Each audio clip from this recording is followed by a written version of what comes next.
All right. Good evening. I'm very happy that you all came tonight to our last lecture in this semester. François Charbonnet from Made In. And I must confess that I'm extremely pleased to have you here tonight.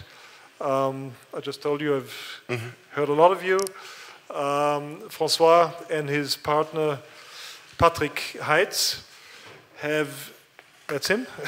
That's him. That's them. Have founded their office Made in 2003. Originally they are from Geneva, grew up in Geneva, studied in Zurich, and have been working since, publishing, practicing, and teaching in many places. The teaching has been at EPFL in Lausanne, ETH Zurich, where François and Patrick have just been nominated professors. In Mendrisio, and this is a wonderful coincidence, in Kyoto. And in this go, I would also very much like to welcome our guest from Kyoto, Masahiro Kinoshita, and Kimura. What's your last name? Okay, Kimura-san. It's great to have you here. You all know by now that we're having an intensive cooperation, an intensive joint studio work for the last year now, or second semester, and we will be going on, hopefully as energetic and good-spirited for the next 4 years. But coming back to François, we have never met. I just recall that we once participated in a competition, the same competition, which was the headquarters of Baloise in Basel. And when I saw the outcome, I was shocked for two reasons. First reason was we didn't win, and actually three reasons. Second reason was none of us won in our group. It was actually two parallel competitions at the same time, two buildings. And on each side, there were 5 architecture offices invited. I will not really get into this, but a colleague from the other side won our competition, which was not right. So that was the second shock. The third shock was when I saw your work, your project. I thought they're completely crazy. They didn't do this competition to build it, but they did this competition, in my reading, to make a statement on, contemporary, working, office building. It was completely radical and absolutely interesting, and I was a bit jealous because I thought we tried to win, and I think we had a good project, but it was compared to his conventional, and this is when I started to follow your work, and I must say you've been continuing this process, and I'm really interested to hear you tonight, and again, I'm sure we're going to have a great evening. Thank you. Thank you so much for coming, François. Thank you so much for your kind words.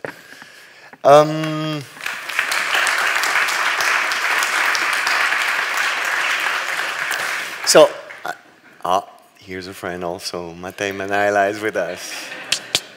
Ciao, Matej.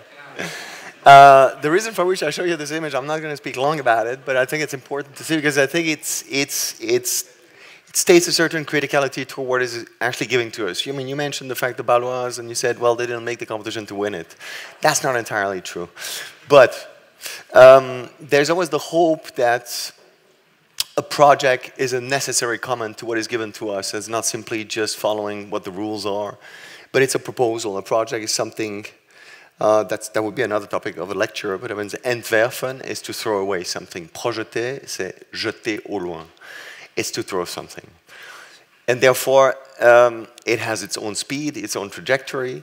And I think it's important to consider the project as such, not as an autonomous feature, but in the phase of a project, in an early phase of a project, the project is free. And it should remain free, and therefore engage into criticality. The reason for which I come back to criticality is here we were asked by a magazine to stand in front of one of our buildings for a picture that was actually documenting the work of 5 architects. And they said, well, then choose one place that could be representative of your work, and then stand in front of it, and we'll commission a photographer and take a picture. And we thought that was so absurd to stand in front of our buildings and stuff like that. First of all, we hadn't built much. We could have stand actually in front of one building and not on any other building. And second of all, we thought it doesn't mean anything, right? So it has to mean something. Therefore, we just pasted our face on Buzz Aldrin and Neil Armstrong in this Apollo 11 training capsule, because I think it says a lot not only about a certain venture into the field of architecture. The project is a research project, questioning things. I think a project that does not raise question is simply not a project. And it's an uncertain venture. And the other part of it is that it's an association of competences. And therefore, I can fly you anywhere, but I have problems to land.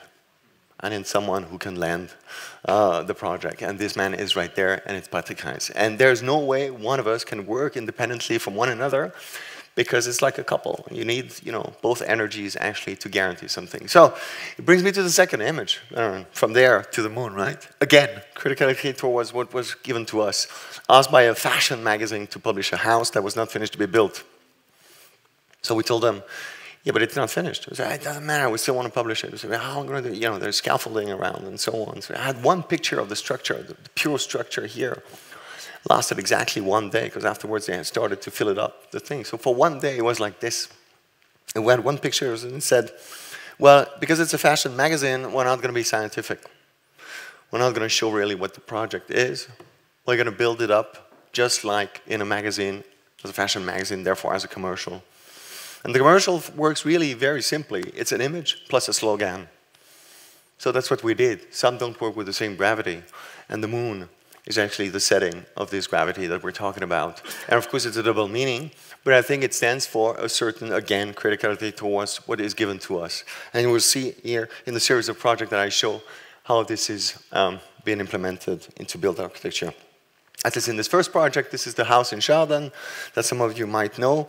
It was built for the parents of my associates, who decided when they were 65 that they had had enough time in a barn. It was a huge, they had really lived their whole life in a huge barn with 1 meter thick walls and very, very narrow windows. And then they asked Patrick, their son, because they wanted to actually leave that place to actually make a project, and they thought, well, we want to help you. But they didn't understand what it meant to help us. So we started to instrumentalize their lives. And they ended up into a glass house in a certain way. But it's not really a glass house as we know them in the modernistic sense of the term, because it has no central core. Instead of a glass house, it's actually 4 glass chambers that you can see here. The living room, the dining room, and the kitchen, the visitors' room, the main entrance, and the suite for the parental suite, where you have an office, a study on one side, the bathroom, and the room itself. This is the view. What's important here to see is that the plot itself was extremely narrow and did not allow, the law was a kind of an aberration, because when we actually implemented the house, if we had built what the law would allow us to build, it would really come to an architectural aberration. So we had to deal with the authorities and try to explain them, but look at this, I mean, this is what the law foresees. And the plot was about 1,000 square meter big, and then we thought, well, these people wanted to have an outside space. The slope of the terrain was so demanding that we had to have the house hovering above the terrain. And therefore what happened is that they bought a plot of 1,000 square meter, and they received a house of 150 square meter set on a plot of 1,000 square meter because we didn't eat. So the footprint of the house is literally 0. And that's what guaranteed actually the freedom for these people to actually use the space under the house. You can see that the house here is also divided into several layers of expertise. And in order to guarantee this transversality of the glass house, we had to implement a series of expertise next to the different divisions. The partitions are made out of glass, and a series of curtains allow for a certain privacy to be guaranteed. The idea is that if we hadn't built those glass walls, probably the space itself would be extremely, extremely small, and you would not be able to experience really the house as such. Therefore, the transversality and the transparency of the transversality and the ability through a series of expertise to guarantee the privacy of the space was central to us.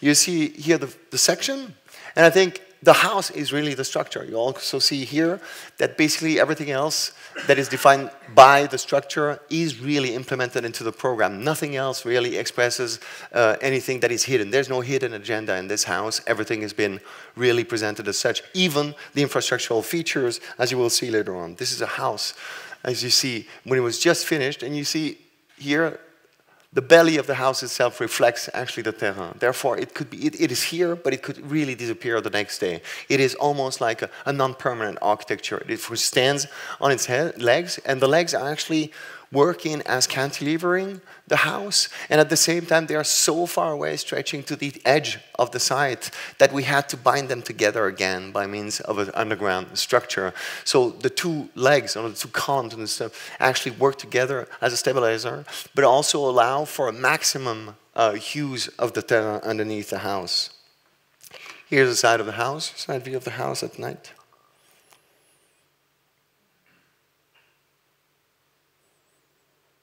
You can see here that everything is defined by the structure, and you had to find extremely tiny spaces to arrange all these type of infrastructure. What you see here, I want to talk about this decke here, which is actually a system that was developed by ThyssenKrupp in the early 2000s to build parking garage in an extremely fast way. So they developed this blech, which is folded, which allows to carry exactly over 5.50 meters without any substructure. Therefore, it allows us to actually stretch for each module to stretch the structure. It also, because of the nervure that you can see here, you allow yourself actually to put all the infrastructure based on these, spaces in between the thing. I said everything was exhibited because the slenderness of the house did not allow to hide anything. All the infrastructure had to be expressed and therefore had to be composed with. In a certain way, the infrastructure is used as an ornamental feature within the house also.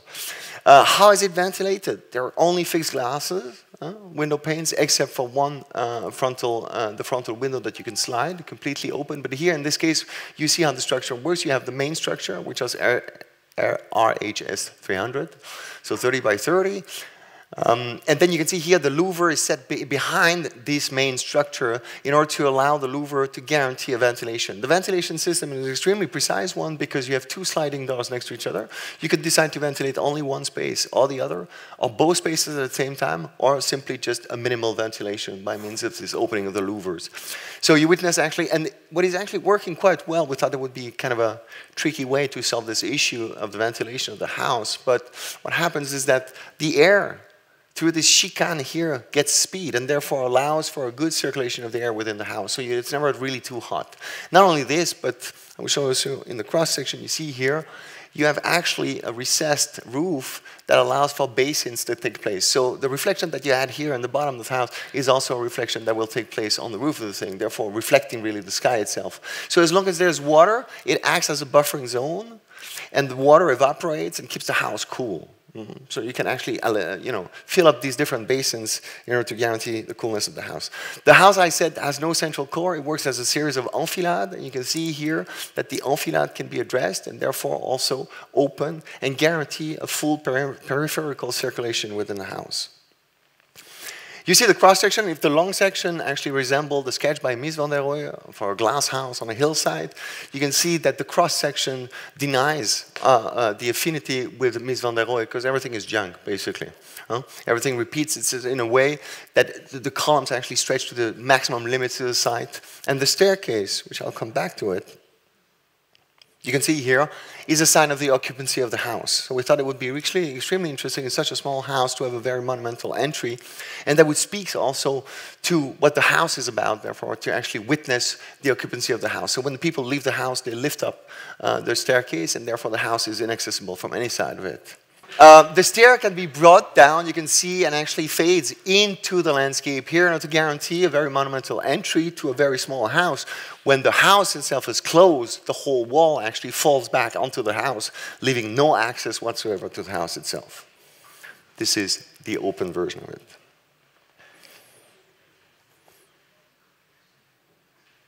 The second project I want to talk to you about is really close to here also. It's the Gotthardbasistunnel. We were asked by an institution and actually the authorities of Cedron to think about something that was exceptional, not the tunnel itself. You have to know that this tunnel is 57 kilometers long. This is the longest tunnel in the world, but there is nothing new about it. So technologically speaking, there's really nothing really interesting about it. There is no innovation into it. But Cedron finds itself in a very strange situation. It's located really almost in the middle of the thing. And what happens when they started to build on one side, on the other side, and in the middle. So what Cedron has here now, they address themselves to the Confederation and ask if they would be interested to actually have people being stopping in the middle of the Alps on the way from Zurich to Milan. And for a while, the Confederation seemed to be interested, but the SBB were less interested because they said, we're going to waste time. We don't know exactly what to do there. And basically, you could take your ski boots in Zurich in 15 minutes be on the slopes. So they abandoned that idea, and Cedron was very, very sad about this. So they commissioned several architects to make a proposal in order to do something with what? I don't know.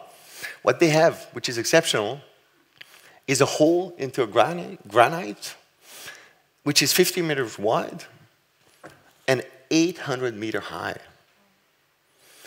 And this is unique. They don't know what to do with it. They thought, you know, so they asked the architects, and most of the architects, I think they were 8 or something like this, they had the people come down in order to witness what the trains were doing down there.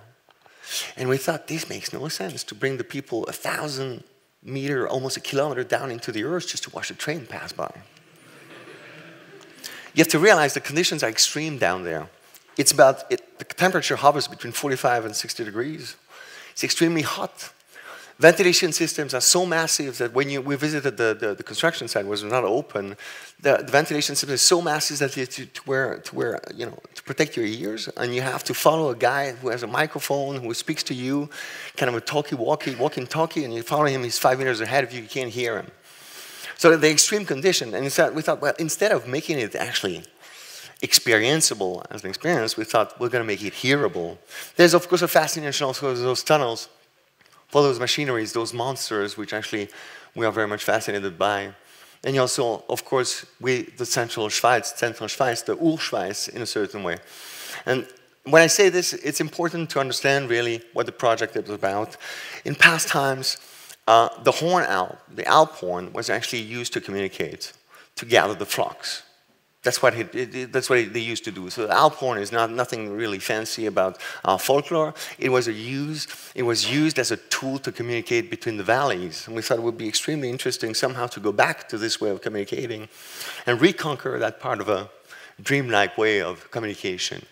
And of course, what is it playing with? It's playing with the topography and something that is called the echo. Here, it's a short example of echo in Ovid Metamorphosen. So here's what we propose. Instead of going down into the hole, we propose to dig further the hole, further up. So we need 400 meters more to reach the top of the mountain. So we said that would be extremely interesting to dig the hole upwards so that they can actually perforate the whole mountain. What happens then when the train comes by, the shock wave that is initiated by the train moves the air particle up into the tube, transforming this tunnel of a kilometer high into a gigantic organ pipe. So that when the train passes, Cedron becomes really an auditorium and a sign of existence, actually like this. So this is really about it, right?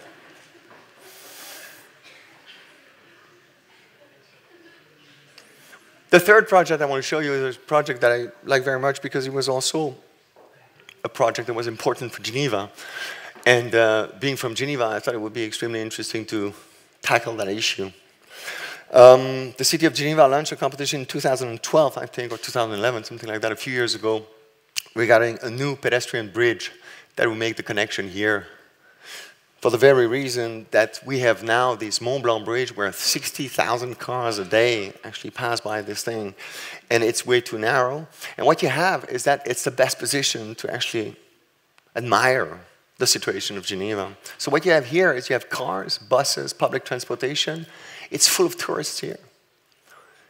And the bikes have to actually meander within the tourists because it's too dangerous to take that road. They drive too fast, and the road is bumpy, extremely bumpy, so you have to take the sidewalks. So in the middle, there's a huge confusion about what this is about as an infrastructure.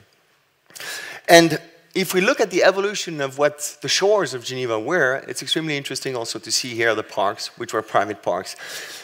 Geneva is called La Cité des Parcs for one very good reason. In the 18th century, the aristocratic people would exchange exotic seeds. And that's why we have in Geneva trees that you would not see under our latitudes, because they are all exotic trees. And we have huge parks.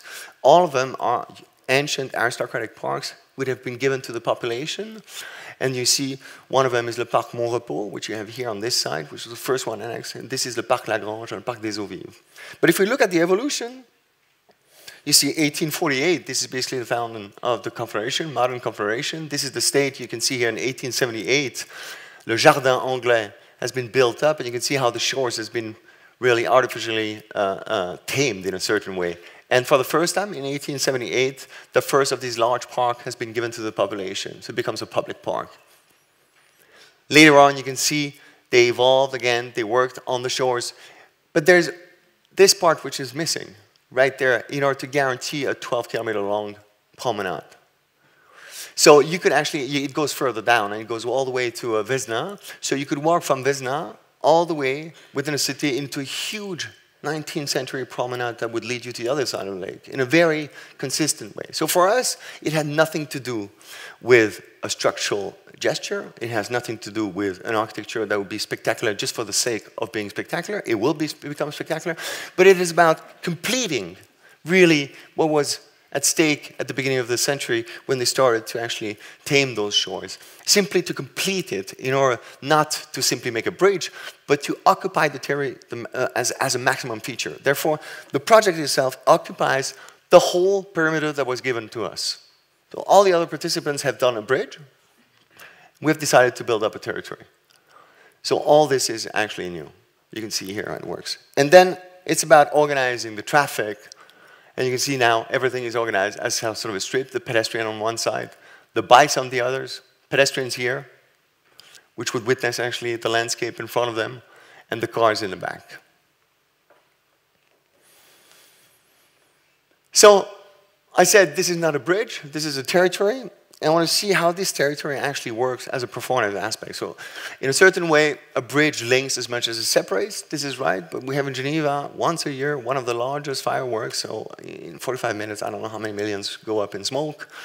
Don't ask me whether I think this is great or anything like this. It attracts so many people. There are about 200,000 people around the lake just to watch this thing. Once a year, that's what they do. But what they do is every year, they build a temporary infrastructure. But through the section that we implemented into this project, the infrastructure would allow actually for a staging of stands naturally. You wouldn't have to actually build it up every year.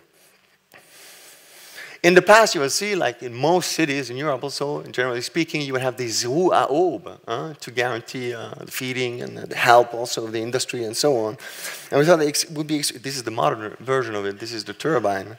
And we thought it would be extremely interesting to actually reinvigorate that kind of a feature by implementing a system of gears here, a sort of a resistance within the lakes. You can see the lake and the Rhône is beginning right here, the lake ends up right here, and there's a soft stream actually, but a strong stream, but a soft one that actually runs through it the whole year, of course.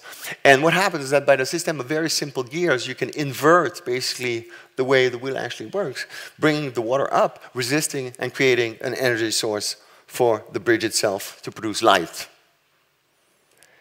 In Geneva, we also have one very specific feature. It's called la bise noire, which is one of the very strong wind that we have. It can be horrendous, seriously. It can, at some point, you sometimes wonder whether you want to cross the bridge. Even we had an intern from Norway. He lived really by the sea. And he knows what wind means. And then one day he came to the office and said, this is insane. This is crazy. This is not possible how much it blows. So it happens every other year. We have this kind of situation when the wind comes together with the rain, and this is what you get. This is absolutely spectacular, but also extremely dreadful in many aspects of it. So of course I said you hesitate to cross the bridge, but by means of this structure, you would guarantee a protection in the back, so therefore it acts as a deflector. So the bikes and the pedestrian could actually use these sidewalks to be protected from the wind. And finally, there's this huge traffic, of course, and the traffic creates noise. There's no doubt about this. So the noise of the waterfall that we are creating will allow actually to break and to separate the front part of this infrastructure from the bridge itself. It acts as a sound barrier. Why does it act as a sound barrier? Because it brings the water up and creates the pendant to the vertical monumentality of the jet d'eau, which then is going to become horizontal. So you have the two elements which are really brought together, natural elements, which are set as monumental features within the city. So these two features, at the same time, complete the 19th century ambition, acts as an infrastructure, therefore fulfills an amount of requirements, high requirements, and works as a monument, as a pendant, the horizontal pendant to that. This was handed in 2 months after the Fukushima, and it was really, really badly received. It could not be understood as something serious. They thought we were cynical. They had nothing to do with that. It was the creation of a new horizon somehow within the city and of a new monument. So they left us aside. Nothing was really built like that, and the winner is a simple bridge that actually stretches above from one shore to the other. That's the fourth project, the project for hockey stadium. What I mean to say by that is that it's, for those who are interested by hockey, it's an extremely physical sport. You know, people play not more than 2 minutes, then they have to leave the ice because it's a very violent effort. Everything is icy, steel, loud. You know, this is something that you could, as close as it gets, I think, to what the Romans did with the gladiators and so on. So this is really something which is theatrically also staged, and I want to actually propose, that's what we did, interested into portraying what hockey could be in order to make an arena that could only be seen as a hockey arena and nothing else. Therefore, how do you make it so specific that someone could look at it and say, well, this can only be a hockey arena? And for all these reasons, I will show you how the infrastructure has been staged. You can see here, instead of digging out a parking lot, we used the proximity of the expressway to actually stage a huge parking lot outside of the earth, and to guarantee distribution of the main stadium from the north to the south also. The stadium itself is an object. You can see here the roof of the Volleyball Stadium, which was also a sub-program for the volleyball team, which was then abandoned. We were criticized within the competition because we had apparently neglected the arena itself for the volleyball, but it was dropped later on. Therefore, it seems that it was not really a project as such. And therefore, we pointed out to the quality of this situation as an object instead of creating something that would stretch all the way to the limits of it.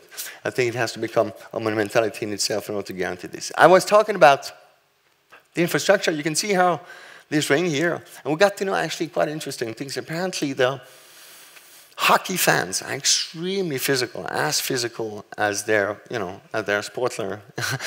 And they have to actually build up temporary infrastructure so that, no bottles end up on the ice or no fights can be, So what they do is they create temporary infrastructure. And what we propose within the stadium is to have a ditch of a road distributing, bringing basically the players in the underground. So what you don't see here, there would be a cast shadow. It goes down into the building in the lower floor, creating kind of an island for the visiting team fans. So the fans themselves, they cannot escape this thing. They're in prison. So in a certain way, it's a helpful infrastructure. The infrastructure itself guarantees the identity and the independence of this group of people that needs to be controlled. And then the other feature, which is extremely interesting, I think, in the stadium, is that they were asking for about 2,000 square meters of a lobby space that we could share. And we thought, in a stadium, what happens, literally speaking, the only floor where you could have a 12,000 crowd here is the ground floor, literally. And therefore, it should be able to accommodate those 12,000 people on a single level. Instead of distributing them on several levels, because then they come into the stands, we allow them to actually enter the building and to occupy the whole building. So you could have actually as many people in the lobby space and not distributed around the whole building, but onto the ground floor into the arena. The project itself is basically a bridge. You have two hockey arenas, one for the second team, one for the first team. And you can see how this works. The players actually have their locker rooms in the lower floor and are being brought up in a very spectacular way, a very theatrical way, into the arena, going through the different infrastructures. But you can see that the building itself is actually a bridge, bridging over the second arena itself.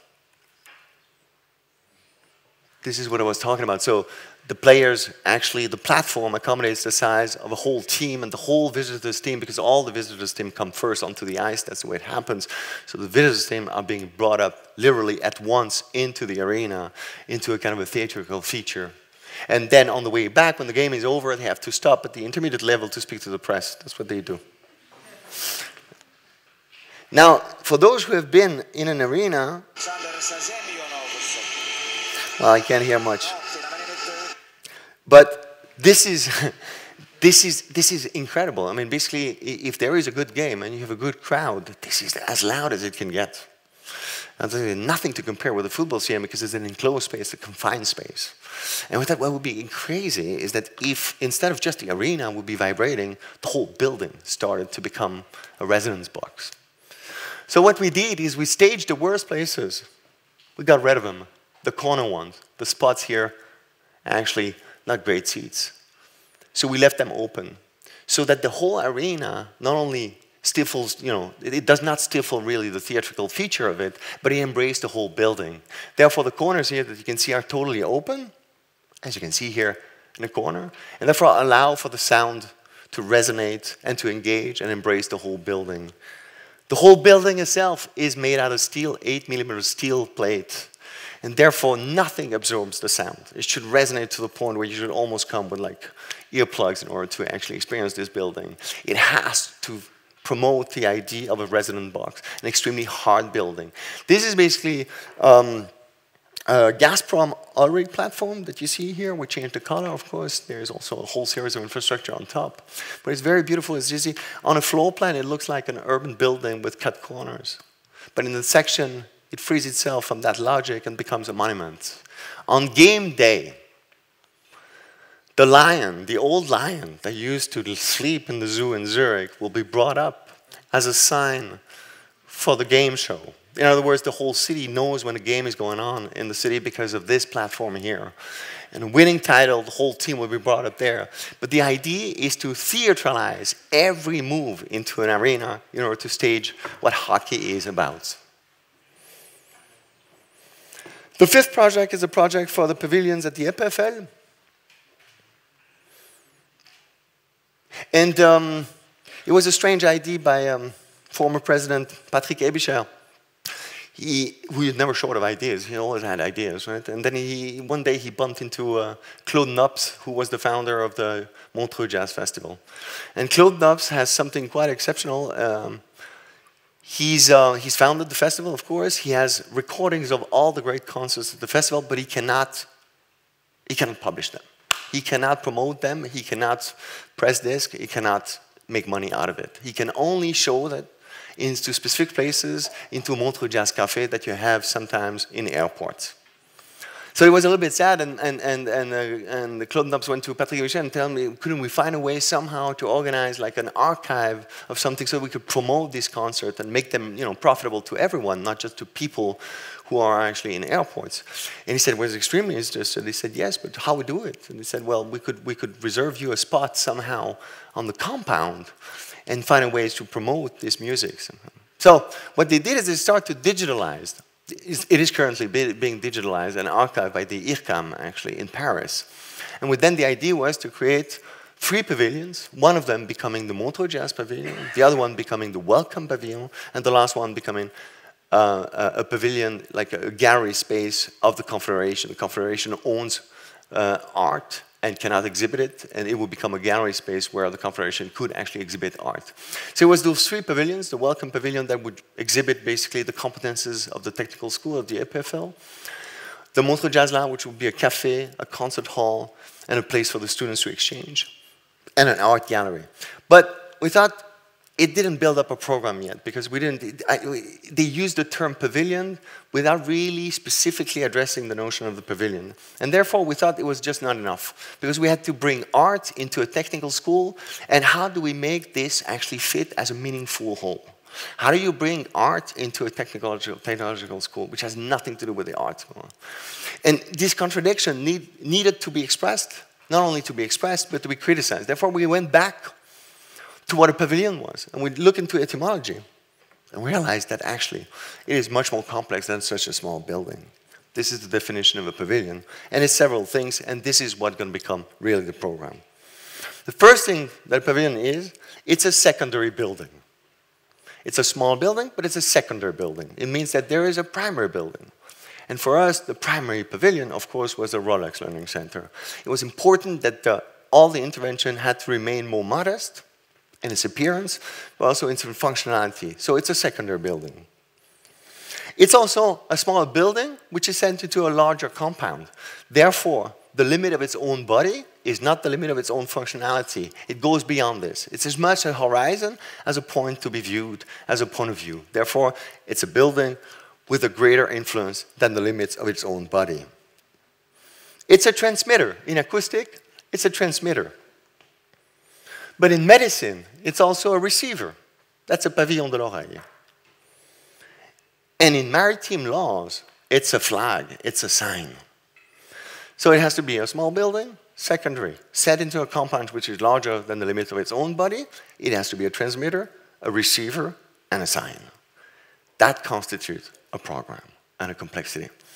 And we didn't want to make, actually, Claude Knox was very fascinated by technology. He has a house full of gadgets. If you go to the toilet, first when we had the chance to visit the house, you go to the toilet, there's a stereo, there's a cinema. I mean, this is incredible. There are buttons everywhere. You can activate anything. And we thought, well, that's a trap. We're going to engage into technology, and in 5 years, this technology is going to become obsolete. Therefore, we have to engage into something else, a general physical law. This is the speed of sound in a given medium. And what we thought would be, how can we actually stage this and at the same time mobilize all the competences of the school in order to make the project? It would not just be an architectural project, it would be a project of research. You would have material engineer, sound engineer, acoustic engineer, physicist, static engineers, and so on. All the competences of the school needed to be brought in order to actually realize this project. You can see here also that you can play with geometry, therefore with form and architecture in order to have a certain diffusion or compression of the sound. And these are the sound mirrors. I don't know if one of you has ever experienced that. This is quite mind-boggling and puzzling. You stand 50 meters away from a dish, whisper something, and in the focus point 50 meters later, you hear exactly and extremely precisely what actually happens because of the convection of the rays. And it's been quite a serious feature of those acoustic mirrors. The British, during the 2 world wars, were extremely scared by the Germans. They thought, well, how are we going to deal with it? We have to listen to the sky. What happened in the First World War cannot happen again. We have to listen to the sky. So they were very serious about this. You can see here a few examples, huge years. And it really worked out. So these are not artworks. These are really research programs in order to listen to the sky.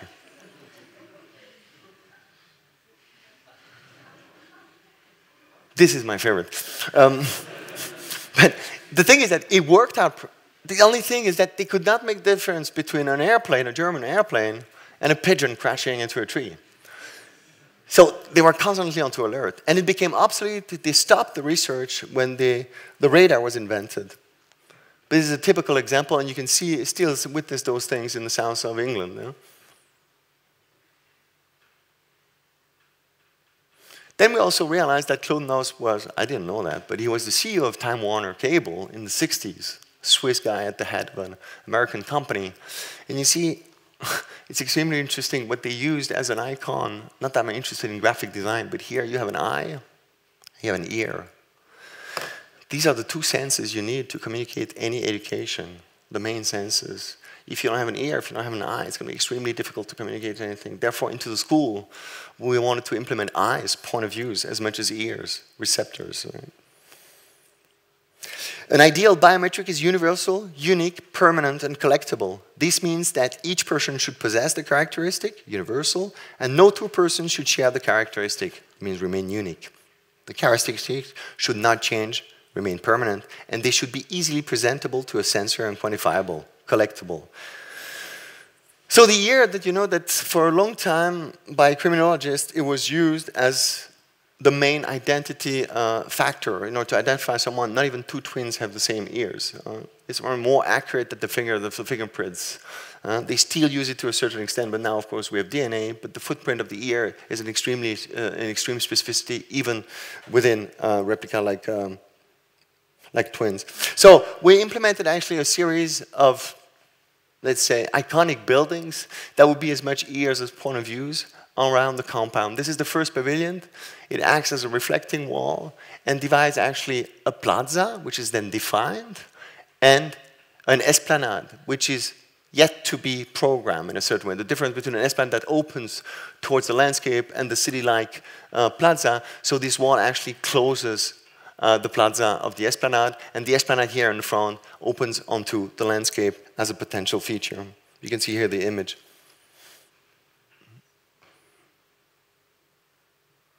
This is the Montreux Jazz Lab. Again, we took the words very seriously. They called it Montreux Jazz Lab as a kind of a marketing thing, right? And we said, but they shouldn't become a marketing thing. It should become a real laboratory for sound. So this is the new laboratory for sound research in the EPFL.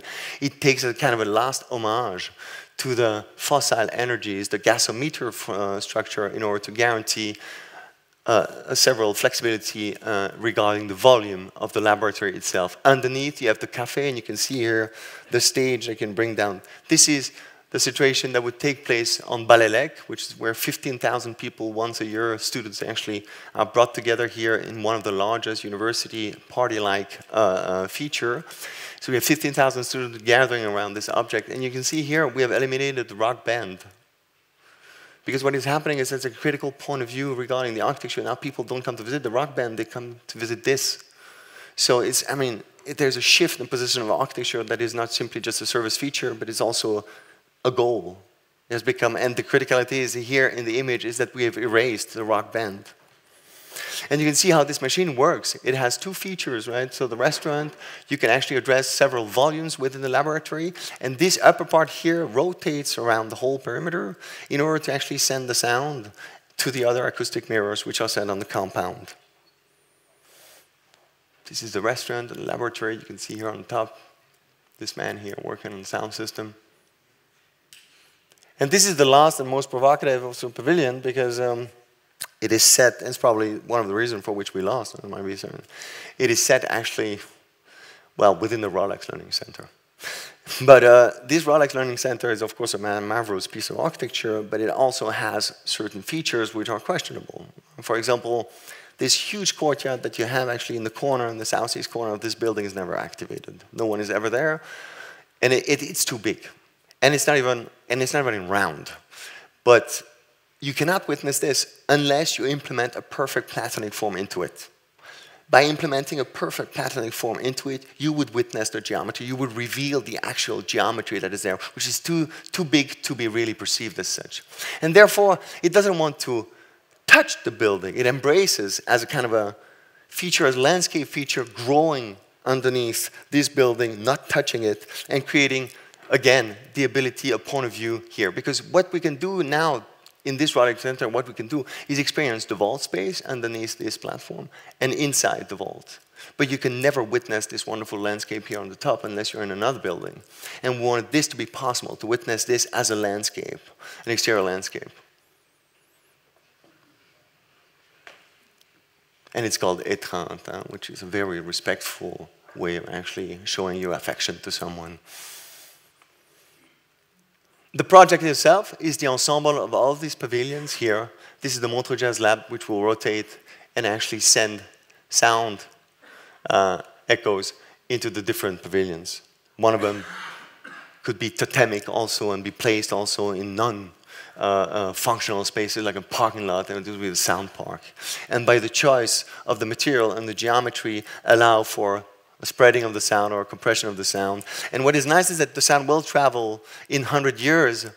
The system is still valid because it works with the general law of physics. Therefore, it is not obsolete because of technology. It will remain a system that would work as long as it is there. And the interesting thing is that if you are not in focus point, you will not hear anything. You can cross the beams, and the information will not be deformed, but you will not witness anything. Therefore, you could actually walk onto this compound and all of a sudden hear Led Zeppelin being played because you have crossed and being exactly on the focal point of where it should be. So it's almost accidental, but it's a way to allow for the whole compound to be embraced by the project of the pavilion. So the idea is to mobilize not only just the competences of a school, but also to question the site itself, the nature of the pavilion, to question really the program as such, and engage really to the ultimate limits to a criticality towards architecture. And the last project I want to show you is this project for the MCBA, which is a competition that was launched in 2011 for the extension of the new Muséum des Beaux-Arts. There was a previous competition that was set by the lake on the compound of the continental swimming pool by the lake, and then there were so many oppositions that they had to abandon the project. They launched a few years later a new project, which ought to be placed in a very, very strategic position in Lausanne, which is actually at the main station. This is at the core center of Lausanne. So it's an absolutely fascinating spot, not for the landscape itself, but because it is set really into an extremely dense and urban and infrastructural background. What you see here is the plot itself that was allocated to us in order to develop the project, with one condition: keep this building. But this building was inscribed in, it was built in 1911, and it's now protected. And when we went to see this, we thought, but this, why do they protect this building in a certain way? The architecture itself is developed of, let's say, it doesn't have the quality that would say is allow for it to become obvious to be kept. And it works perfectly, there's no question about this, because now it's a private ground. Nowadays, it's still part of the SBB, no one can access this plot. Therefore, this building is not part of the urban fabric at all. Once you open it and make this ground public, this becomes an obstacle. It's an autistic building within an urban environment. So we thought, it's not as good that we have to keep it. It's a problematic feature within the city when this becomes a public ground. Therefore, we get rid of it. And there's another way to question really what is at stake here. What is a landmark? You can keep the substance, or you can keep the spirit of it, or you can keep the function of it. And what we did is, instead of keeping the substance, we kept the infrastructural space underneath. I want to speak about several types of representations in order to depict the project. I don't want to get into the detail of what the museum is, but it was an exercise also within this project in order to question our way to represent architecture. And this was actually launched also a whole series of teaching environment that we also led at the ETH. But this was first done here in this project in the competition for the MCBA. So I will be extremely didactic in trying to bring you on to how we represent architecture by means of technical drawings, illustration, and images, and how we can speak about them. So the first element that we all know and you're all working on and being taught here is the drawings that we could call skilled representation. These are the drawings, and I was talking about the landmark building, keeping the infrastructure. The building itself promotes not just a building, an iconic building, but seizes the opportunity, which is extremely seldom, extremely rare in Europe, to build a new street within the city in order to guarantee an east-west connection within the city in Lausanne. And it not only does that, it activates all interstitial space within the site proximity in order to activate links and promotional links, and activate also accelerations within the city. So you can see here very well the topography of Lausanne, and this feature is actually crossing here. What the project foresees, and which was not in the program, in the brief, was the extension of the underground of the main station. When we headed into the project, we had 5,000 square meters, too much compared to the program. And they said, but what do we do with these 5,000 square meters? You make money out of it. Yeah, but we don't need money. Yes, you're going to need money very soon, and you will see that this underground floor will be expanded in the near future for any reason. That's what happened in Zurich, that's what will happen in Geneva, this will happen in Lausanne. They said, no, we don't need them. They gave us a third prize. A few years later, they activated the underground of the train station. The train station is going to be implemented. Therefore, what we had foreseen, what was done to us as a reproach, was then activated in order to guarantee a better feasibility of the whole project. So here, it refuses to address the issue of the museum as an iconic feature, as an object that you can embrace through one singular look and blink. Therefore, it wants to build a museum which is simply an address onto a street, not an object anymore. It's just a number into a street. And you can see here the footprint on the ground floor is minimal in order to evoke, again, this infrastructural reality that was there before the building would take place. I said about commercial spaces, you can see here, it has the floor plan, the quality of a basilica floor plan, but it's a basilica where, at the origin, of course, the basilica is a marketplace before it's being recycled by Christianity into the main type of a religious building. It was never a religious building at first, it was a marketplace. It was a matrix into which the Romans could potentially exchange. Therefore, here, the storage of the collection here in the back and all this activation of commercial spaces in the sub-ground floor that you have here. The museum itself is not set at the ground floor. It's like in the Uffizi, you have to go up and then visit actually the whole perimeter. This is the long sections and the floor plans of the upper floors. We can't see really well here, but you have the federal court building here. And actually, by actually looking the other way, you can see that you're witnessing here the landscape. I'm sorry for the contrast, basically. So by means of two sections, which are exactly the same, you actually show the topography of a reality. And that's also part of the representation. And I want to speak how we actually build up those images and what was at stake when building up those images in order to promote the project. The idea was to bypass any consideration regarding taste or affinity in order to address the jury members the possibility to engage into collective memory and not to base their argumentation on this I like, that I don't like. So it was the idea to mobilize history in order to somehow couper l'herbe sous les pieds du jury and engage into a less tasteful debate, but really more about the content of it. Husserl speaks of a proto-geometry that addresses vague, in other words, vagabond or nomadic morphological essences. These essences are distinct from sensible things as well as from ideal, royal, or imperial essences. Proto-geometry, the science dealing with them, is itself vague in the etymological sense of vagabond. It is neither inexact like sensible things nor exact like ideal essences, but unexact yet rigorous, that is, essentially and not accidentally inexact. The circle is an organic, ideal, fixed essence, but roundness is a vague and fluent essence, distinct both from the circle and things that are round, a vase, a wheel, the sun. A theorematic figure is a fixed essence, but its transformation, distortions, ablations, and augmentations, all of its variations form problematic figures that are vague yet rigorous, lens-shaped, unbelliform, or indented. It could be said that vague essences extract from things a determination that is more than thinghood, la choséité, which is that of a corporal reality and which perhaps even implies an esprit de corps. This is really as close as it gets to a description of what the images were trying to, were attempting to actually produce. Unexact figures, that is rigorously built up, but therefore inexact in the reality, in a translated reality. But this inexactitude of the images allows, of course, for a certain reading, for escaping and not taking the information one-to-one, but questioning it. So we did this example, and I would like to bring you through the process of actually building up those images. We start with illustrations, where in the light of the text we just heard could be described as objective essences. Therefore, I say objective essences because the image that is set on top of the legend describes really what is there. So you can read Galleria degli Uffizi, and the image is really the Galleria degli Uffizi. There's no discrepancy between what is said and what is shown. Carson Pierscott, the Galerie des Machines by Ferdinand Duterre. La Gare Centrale, La Grande Galerie du Louvre, shown here in wartime, not to be cynical, but because it's about the Anordnung from the spaces and has nothing to do with the art itself. The Mannheimer Schloss Zimmerflucht, USS Ronald Reagan, and the Alps.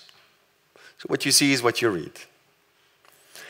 In the process of the development of the project, these objective senses are raised to epitomic features. They are idealized in a certain way. In other words, they become ideal essences. And from the Galleria degli Uffizi, it's not the Galleria degli Uffizi anymore. It becomes the knowledge, the trade, the forces, the place, the space, the order, the form, and the nature. Brought together, they constitute inexact figures because they are not coherent and mounted. There's no montage. There's just simply friction between them. And here I would like to read a short text by William Esbers, which is called The Electronic Revolution, where he speaks about the absolute definite article, the, compared to the indefinite article, and actually stands really for the indefinite article as part of an example of multiplicities. He says the following thing. The ease of identity.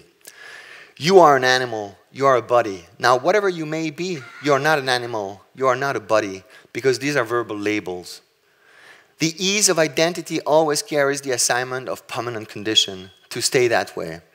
All name calling presupposes the ease of identity. This concept is unnecessary in a hieroglyphic language like ancient Egyptian, and in fact frequently omitted. The definite article the contains the implication of one and only. The God, the universe, the way, the right, the wrong. If there is another, then that universe, that way is no longer the universe, the way. The definite article, the, will be deleted, and the indefinite article, a, will take its place. A museum and a department store. A structure and a context. A scenography and an enfilade. A morphology and a landscape. Brought together in a montage way, they've become proto-images, inexact essences, built up rigorously, but not describing exactly what is at stake in the project. Therefore, here you have an interior. Although it's an exterior street, it's an interior, it has the quality of an interior. This is infrastructure. Infra-oppidum. If you know a little bit, if you've done a little bit of Latin, infra-oppidum is underneath the city. That's really what it is here in Lausanne. It couldn't be more accurate than that. Exterior, because of the constant evolution and relationship that you have within the building according to the exterior of the city. And a superstructure describing really what is above the deck of a plane. But super in Latin also means beyond. And what is beyond here is the landscape. So the whole building image here is opportunistically drawn to the landscape itself and shows what the landscape is. That is what is beyond Lausanne, which is that it is. And you can see here also, which is a coquetry a little bit, but those two lines here, we've curved that one because this is basically what you see when you point out to something. The idiot looks at the finger, but it should be pointing out to the landscape. So these two lines are actually a hand pointing out to what actually should be considered as what is beyond. Thank you very much for your attention.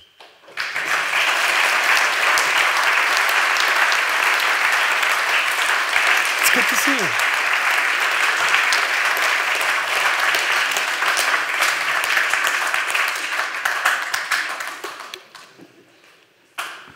Thank you very much. Thank you so much. This was a hurricane. It's always a hurricane. I'm sorry.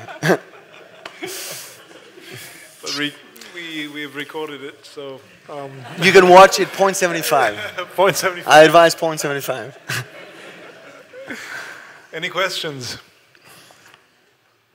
I've got two questions. Yes. One is the way you show your projects and the way you draw them, they really look like, or for me, they look like machines a little bit. And I was wondering if you do that on purpose, and if that's also the way you see it maybe, that it functions, that it has like a... yeah, it has to do something, or it's moving, or it's an experience. Mm. And the second question is your name, Made in... Where does it come from? Yes. Okay. Okay, first question is easy to answer. It's regarding Made in. When we founded the office, we didn't want to be in the center of attention. Really not at all. Of course, I mean, I'm not naive. I know that if you do good work, at some point people will ask who is behind these guys, right?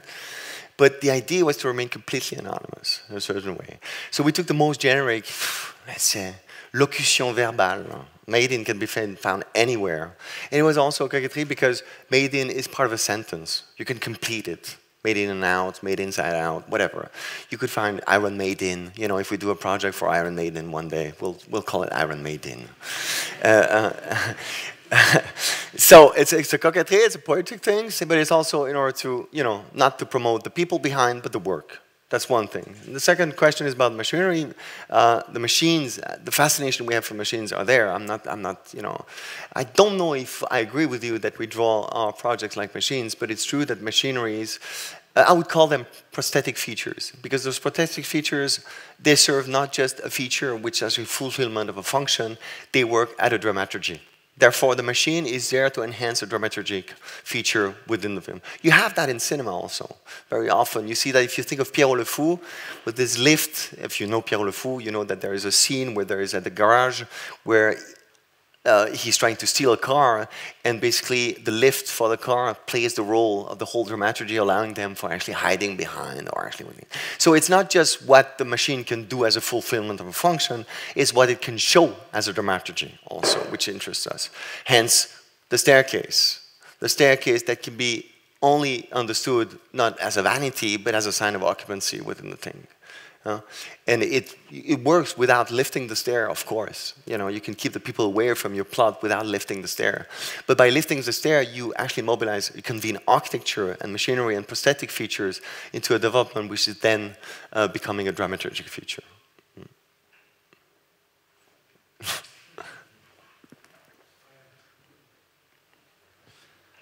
Thank you very much. Thank you.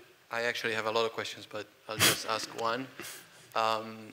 So one of the things that I really that seemed very apparent from your presentation is that the project seems to do a lot of things in your work. The project rejects the brief. The project changes the program. The project has a criticality, is critical. The project, it seems, as an agency, and it also often remains unbuilt, at least according to your selection of projects. And to me, that evokes the concept of autonomy, which, of course, has been a super important idea in the 20th century, so I'm not going to say anything about that. But I wonder whether you somehow have that in mind when you... the concept of autonomy. Autonomy. Yeah, and I wonder whether you could expand on that, if you have any... if that's part of your work. What I believe, I don't believe a second that architecture is autonomous. And this is something that has to be said. But the project is free. The project, you understand? I'm talking about the first early phases of a project where we're often said you are being provocative. But it's not a provocation. This is a necessary comment. If a client comes to you and says, I want a pavilion, and he doesn't know what a pavilion is, you have to let him know. It's not about vanity or anything like this. It's about didactic or anything like this. It is really about critical what he's handing to you. So if in a city, what is at stake is an object for a museum, I think this is a wrong answer. You have to question what is at stake there. Therefore, I think the autonomy is not really as such not only something that you aim at, I don't aim at becoming autonomous, but there's a moment within the architectural feature or development of a project where the project remains absolutely free of any constraint. And this constraint, you know, you can work on them, you can describe them, you can be ironical about them, you can embrace them if you wish, but if a project, I said that at the very early stage in the lecture, I think if a project does not raise a question, then there's no point in making a project. A project is there to raise questions more than to give answers. This is a little bit of drama to our, this is of course a reality, don't take me wrong, I think architecture is a service feature. I'm not here to make a house if the people don't want a house. So I will fulfill that service feature. And this is the primary feature I have to fulfill, it's a service feature. But there's no doubt that the expertise that is at stake there allows you to criticize or actually to question what is there. And I think a project should raise questions more than to give answers. That's the best way for me. I mean, that's probably also one of the reasons why we lose and we always come third, because second is too dangerous, you know. If the first one can't build, then they have to take the second. That's too dangerous, so they put us third, right? That's the way it is. What is the city for you? The City. What's a city? Yeah. What My is? God, can you imagine the question? A city is a conglomerate of antagonist aims brought together in a frictional manner. Is that okay? To you. No, I will tell you that because yesterday I had to give my introductory lecture at the ETH 2 days ago.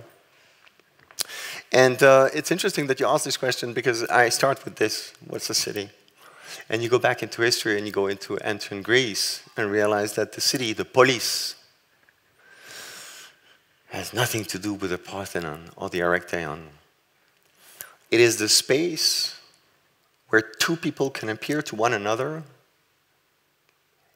and then appear explicitly. So the political space is a space between two people, any space, where they engage in a confrontation or whatever.